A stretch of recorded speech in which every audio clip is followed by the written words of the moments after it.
berpesan. Baru, di luar sana akan banyak orang yang tidak menyukai rupamu. Jangan pernah kau membalas kejahatan dengan kejahatan. Percayalah, hanya kebaikan yang akan membawa ketentraman di muka bumi ini. Jika sesuatu terjadi padamu, peganglah kelintingan pusaka ini dengan erat. Senantiasa, semesta akan menolongmu. Hati-hati, Baru. Baru pun terbang, meninggalkan tempat tinggalnya untuk menemui ayahnya, Ki Hajar Sawokantara.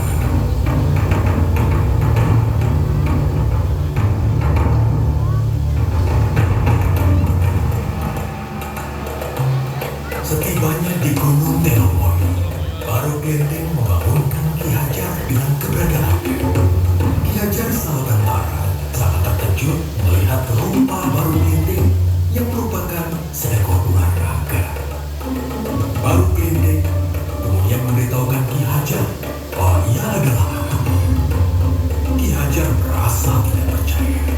Akan tetapi Baru Glendeng menggunakan kelintingan emas pusaka miliknya.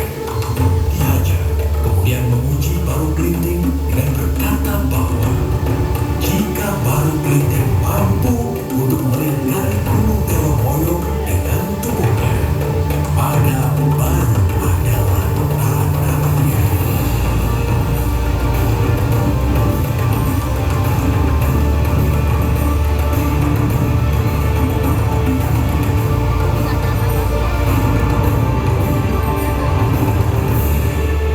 Dengan keberhasilan Baru, Ki Hajar kemudian berpesan, "Wahai Baru Glendeng, kau memang anakku yang dikaruniai oleh semesta. Sekarang hendaklah kau pergi ke Bukit Tugur dan bertapa. Maka wujudmu akan berubah menjadi manusia." Baik, Ayahanda. Dengan harapan besar untuk menjadi ciptaan yang sempurna, Baru Glendeng terbang dengan cepat ke Bukit Tugur. Omongannya apa ini sama? Apa ini sama?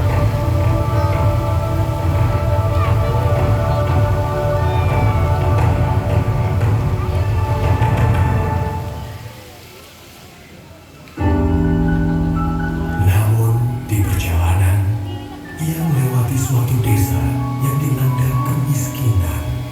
Desa itu adalah Desa Patung. Merasa iba, Baru menolong desa itu dengan hembusan nafasnya.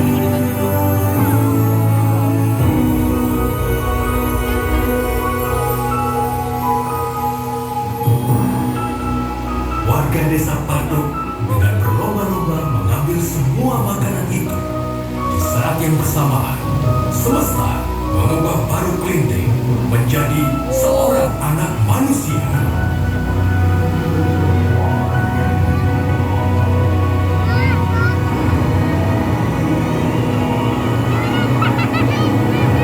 Ia merasa gembira karena wujudnya bukan lagi seekor naga yang menyeramkan. Tiba-tiba perut Baru Glendeng berbunyi kelaparan. Dengan rupa seorang manusia, Baru Glendeng tidak lagi takut untuk menghampiri desa tersebut. Ia berjalan mendekati desa dan meminta makanan pada salah satu warga. Akan tetapi, Baru Glendeng malah diusirnya. Siapa kau anak kecil? Di sini tidak ada makanan untuk. Semua ini hanya untuk kami, warga Desa Patung. Pergi kau dari sini.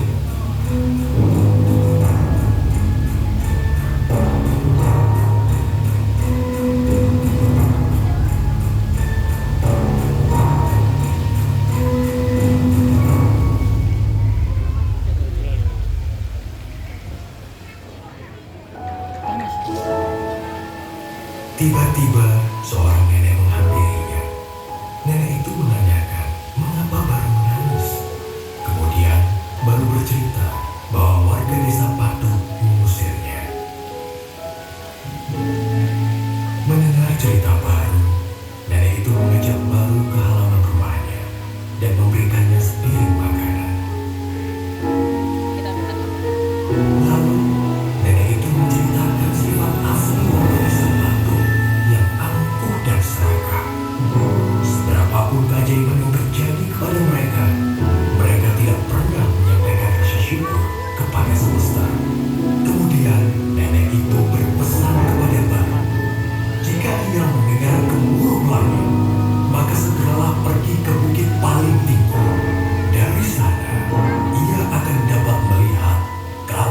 semesta.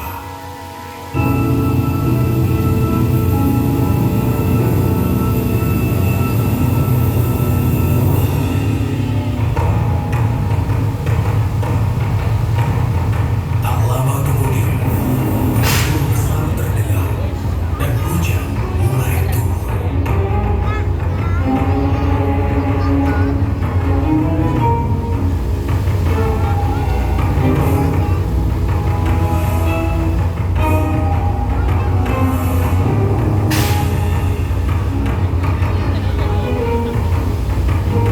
Dari kejauhan terdengar suara minta tolong. Baru Glenting melihat warga desa Patung dilanda banjir besar. Melihat kejadian tersebut, baru teringat perkataan ibunya. Jangan pernah kau membalas kejahatan dengan kejahatan. Percayalah, hanya kebaikan yang akan membawa ketentraman di muka bumi ini.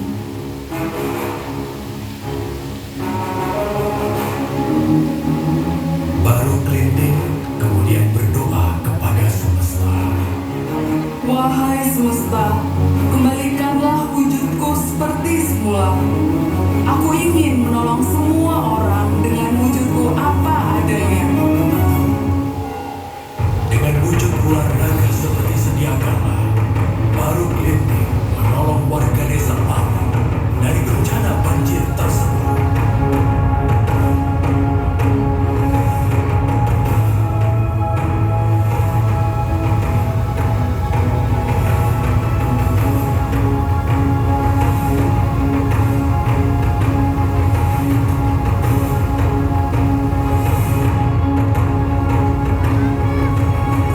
Sesampainya di puncak bukit, warga desa Patung merasa takjub atas sosok seekor naga yang telah menolong mereka. Baru Glenting pun memberitahu warga desa Patung